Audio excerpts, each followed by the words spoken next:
Donc votre premier mandat a été celui d'adjoint à la mairie du Tampon, puis vous avez été maire de cette même commune.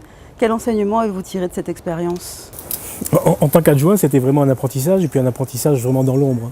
Le sentiment de ne pas être suffisamment impliqué dans ce que je faisais, dans ce que j'avais à faire.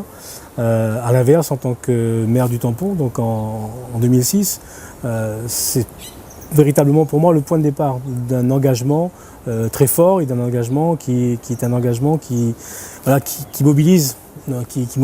Qui fait qu'on a moins de vie de famille, on a moins de vie personnelle, parce qu'on est en permanence dehors. Être maire du Tampon à l'époque, c'est vraiment être 24 heures sur 24 à l'écoute de la population, c'est d'être dans une relation de proximité, donc d'écouter, de rencontrer les personnes qui ont des problèmes, qui rencontrent des difficultés et qui attendent beaucoup sur un homme politique, sur un maire, sur le maire, pour pouvoir les aider à passer ces moments compliqués. Et en même temps, au Tampon à l'époque, c'est de poser un certain nombre d'éléments auxquels je tiens, des valeurs auxquelles je crois.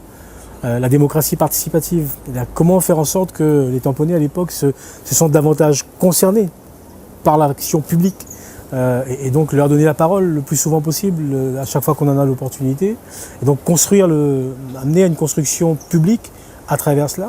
Et puis être dans une projection pour le Tampon, qui à l'époque était une projection de projet, en faire une véritable ville universitaire, faire en sorte que la dimension agricole, d'élevage, c'est ce qui fait le Tampon, c'est ce qui est la marque de fabrique du Tampon aujourd'hui, c'est la plaine des Cafes, entre autres choses. Donc tout cela doit pouvoir servir à un moment donné à un projet pour la commune.